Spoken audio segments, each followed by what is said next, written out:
What's the biggest wave you've ever seen? 7 meters. We measure waves close to 10 meters. About 14 meters. A bit taller than 20 meters. Wow, that's a big wave. No. I'm in awe and I'm scared of that. Rogue waves. These giant walls of water aren't tsunamis. They're not caused by earthquakes. But they're just as deadly. So what causes a rogue wave? And can they explain the mystery of the Bermuda Triangle?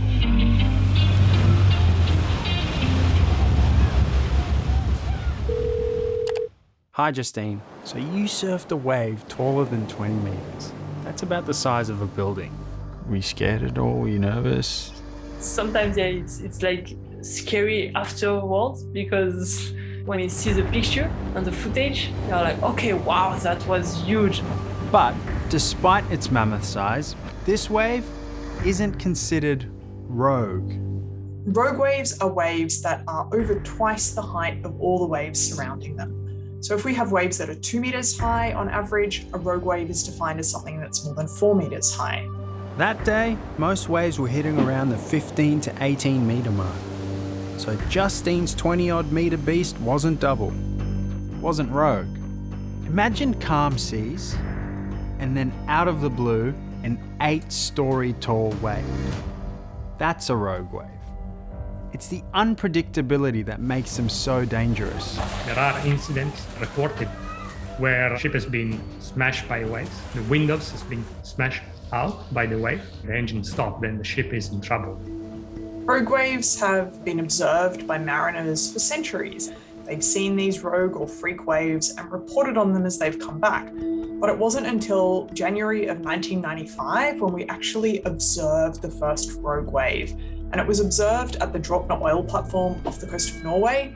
The waves were about 12 meters, and the rogue wave that was recorded was 25.6 meters high. Wow, that's a big wave.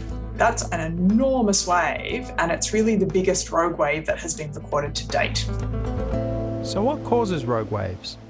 One way is around having multiple wave trains, so series of waves traveling and interfering with each other and adding and subtracting together. So if you imagine you have 2 waves that are 1 meter tall each, and they happen to occur and overlap, then you'd end up with a wave that was 2 meters tall. The convergence of 2 waves is known as linear behavior. The model for this theory suggests rogue waves should be rare, but they're not.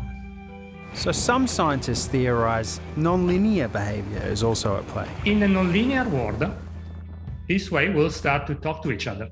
And one of them will start asking a little bit of energy to its neighbor. And then that's not enough. We will ask energy to the other neighbor. That's not enough. Enough is never enough. So I will start getting energy from all different neighbors.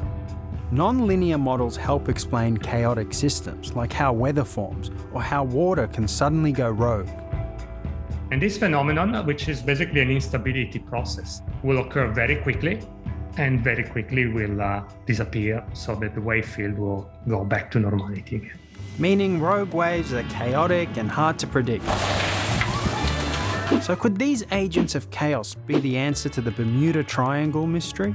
As far as I'm aware, there aren't actually any more shipping disappearances in the Bermuda Triangle than anywhere else around the world relative for its area. There is no evidence for that. In terms of physics and science, that rogue waves, as we know them nowadays, can in principle occur everywhere. The straight answer is everything is possible.